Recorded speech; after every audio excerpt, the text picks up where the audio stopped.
I'm Daniel. My parents passed away in a car accident during the winter of my 3rd year of junior high.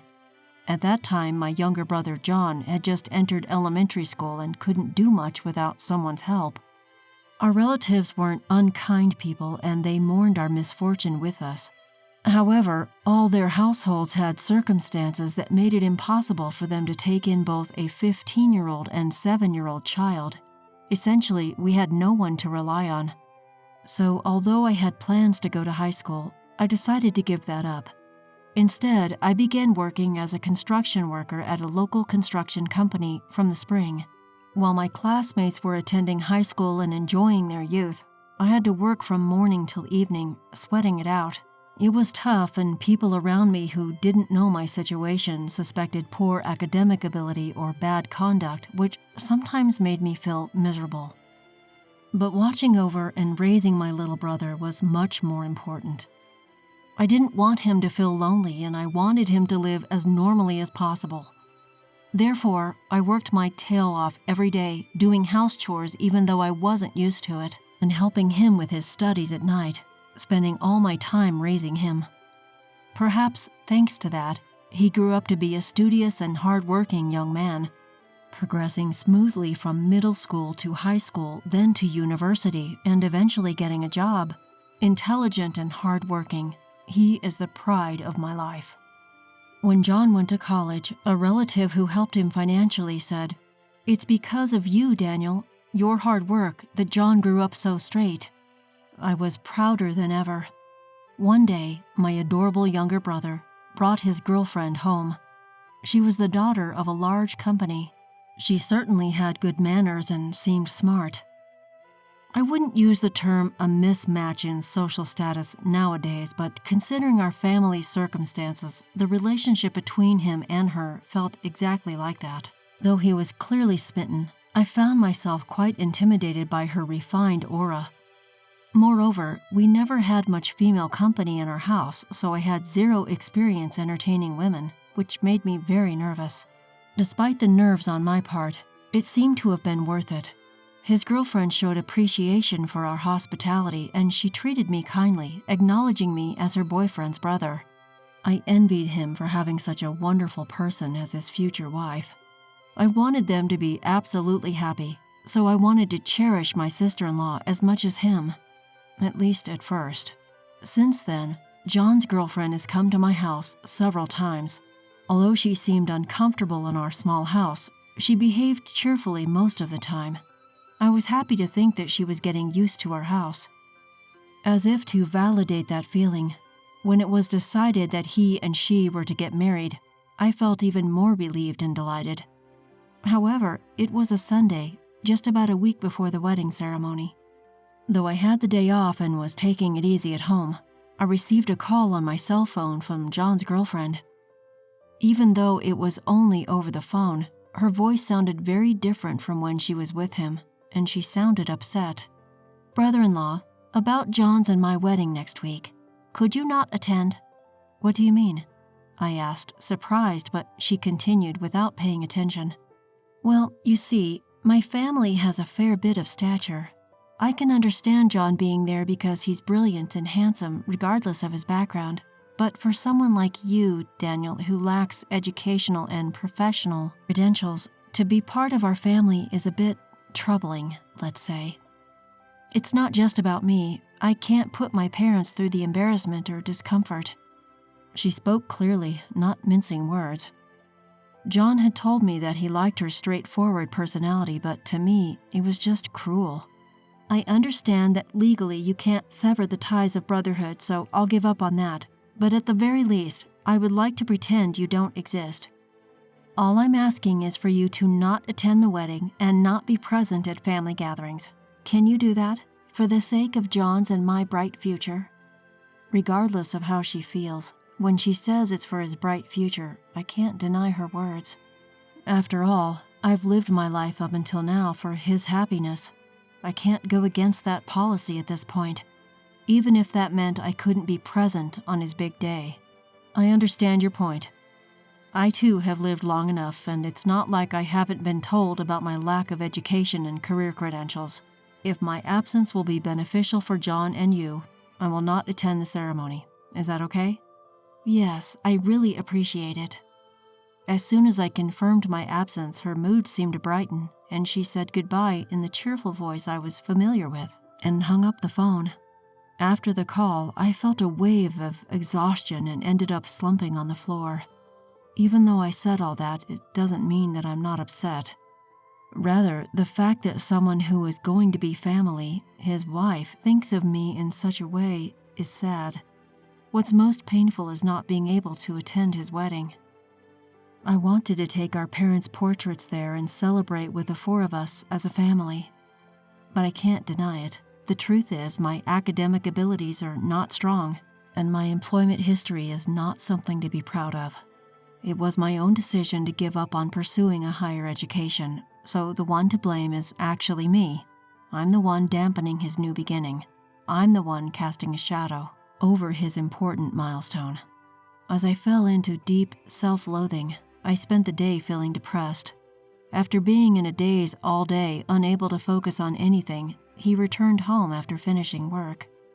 While having dinner, he shared various things with me about the wedding reception, honeymoon, and their future life. However, due to what he had said earlier, I found it difficult to come up with a witty response or engage in a meaningful conversation. "Daniel, what's wrong? Are you feeling ill?" John looked at me worriedly, but I didn't know how to respond. I'm not particularly bright and I'm bad at lying. So in times like these, I usually speak up, but I don't want to say anything bad about the woman who is about to become his wife. However, if he were to say the same thing as her, then I could accept it. I could bear to graciously decline attending the wedding. Afterwards, realizing the importance of my relationship with him, I mustered the courage to be honest and share all my feelings and thoughts, even though I knew it might make him dislike me. "Your girlfriend told me, someone who can't exactly boast a life to be proud of, not to attend your wedding," she said. "If you feel the same way, just tell me outright. The most painful thing for me is to be a burden to you. If you don't want me to attend, I'll gladly comply." And then, with a voice seething with anger from the core of his being, he said this to me. "You really think I would say something like that? There's no way I could think something so cruel about the only family I have." Roaring those words, John calmed down a bit. Then, with a look as if he just thought of something, he said to me, "Daniel, how about not coming to the wedding just as she said? Please, I'd like you to wait for me at home. Is that okay?" "Wait, what do you mean?" The words were quite shocking, but I understood from John's subsequent words that there was some thought behind it. "There's no need to show up to a celebration involving someone who says terrible things, Daniel." On the wedding day, although I was told not to come, I was still worried. To my brother, I'm the only person he can call family. I couldn't help but worry if there were any issues or disputes during the family gathering. So I got dressed in my brother's suit and secretly went to the venue, but it was strangely quiet at my younger brother's place. I approached one of the staff members who seemed troubled, wondering what was happening, and asked, "Sorry for being late, but how far has the ceremony progressed?" The staff member replied, "We can't start the ceremony because none of your groom's family has arrived yet." "What?" I was led to John's dressing room and asked him, "John, our uncles haven't arrived?" "Daniel, that's right. I told them not to come." "Why did you suddenly say not to come?" "If I told our uncles and aunts what you've been told, they'd say, well, we're the shameful relatives who couldn't help when you needed. So we won't attend the ceremony. That's why nobody's coming today. I just thought I'd eat the food and go back. It's a waste otherwise." That's completely outrageous. I can't hide myself shaking up. Why would the entire family go to such lengths to make things difficult? It was supposed to be a day of celebration for you. What could have possibly led them to such a decision? Seeing my silence, John reassured me by saying, "I loved her, but I can't forgive her for what she said to you. My pride. Uncles in our family feel the same way. If she can't consider you as family, I can't be part of hers. I'm thinking of breaking off the engagement." Just as John finished speaking, a woman burst into the room. John's girlfriend was in her bridal gown. "How long are you going to keep me waiting? We're already past the start time." To the agitated her, John replied calmly, "At the very least, none of my family will be coming. Daniel here didn't come for this wedding. He's just here to see me. Let's just have our meal and call it a day. As for you and me, we can't get married. I'd like to say this engagement never happened." "That's impossible. You can't just cancel the wedding at the last minute like this." John's response to his girlfriend, whose face turned red with embarrassment and anger, was cold. "You seem to have said some pretty terrible things to him. Remember the family issues we discussed before? Knowing all that, you decided to say something that would upset him, and while I wasn't around at that, I was pretty surprised at first how low you could stoop, but then I realized you're exactly the type to do something like this. You only see people based on their achievements, don't you?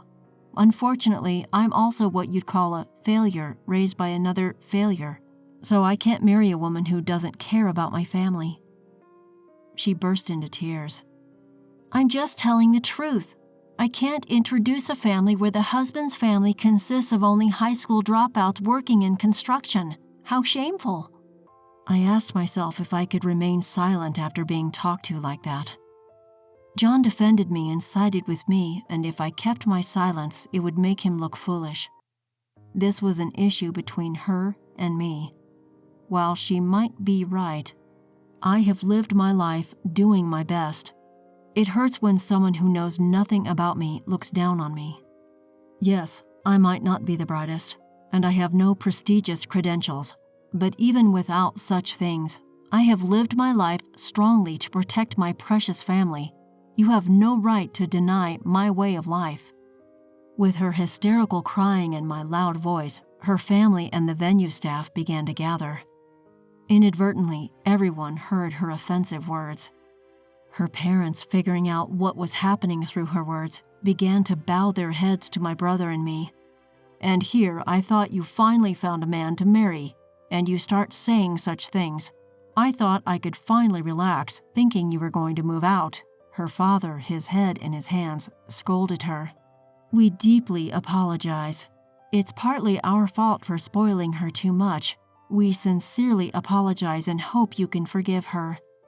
Her mother, despite wearing a beautiful dress, was making a shamefaced, apologetic expression and bowing to my brother and me. Even her friends who were attending the wedding seemed to have had enough of her offensive remarks about the groom's family. No one came to her defense or interfered. The attendees just stared at her in disbelief.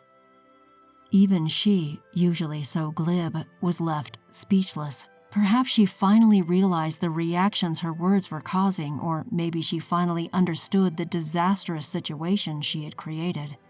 "I was 7 when our parents died," John began. "My older brother, who started working as soon as he finished middle school, has been sacrificing so much for me. His life isn't something that just anyone can emulate, and even if I was in the same position, I don't think I could have done it. Even if one has a good education, it doesn't guarantee they can live that way. I knew this even when I was 7, but you couldn't understand that. You're less mature than a 7-year-old. I can't marry a child, and I don't want to. So I'm breaking off our engagement. I don't want to see you anymore." After saying this, John apologized to her parents for the abrupt cancellation and then to the staff. Though he had apologized very respectfully and humbly, it was also a clear statement that he had no intention of changing his stance. She, who ruined one of life's biggest turning points, her wedding, through her own actions, stared blankly at the aftermath. "You have a family who scolds and protects you in times like these, right? My younger brother, too, when he heard about our phone call, was angrier than me. While educational background and work history are certainly important, for me, he is far more important than any of those things. So, knowing he outright refused to marry someone like you, I'm a little relieved now." She cried again. It was probably the only thing she could do. And so, the wedding ceremony was canceled before it could even begin. Afterward, John really did break off the engagement with her. Since they hadn't submitted their marriage license yet, There were no procedures to be taken care of, and he quickly cut ties with her. Later, some attendee disseminated photos of the scene online, and it seems that she and her family lost their standing at work because of this. She probably won't be able to date or marry for a while. It's probably a good medicine for her who was so arrogant. John says that she took care of the entire cost of the wedding cancellation. Of course, it's only right since she was the one who caused this mess and we, the victims, don't need to worry about it. I'm grateful to him. I don't know anyone else who would get so angry for me. Not just because we're family, but because he respects me as a person, and although this isn't the ideal circumstance, I got to learn this again.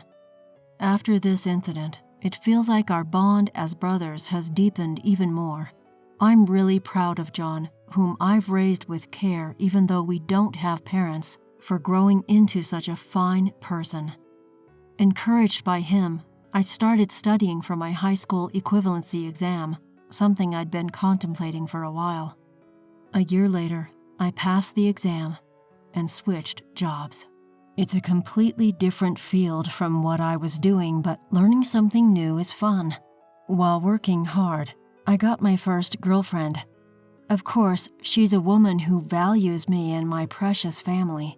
I plan to invite her over and introduce her to John soon. I want to brag about my wonderful younger brother.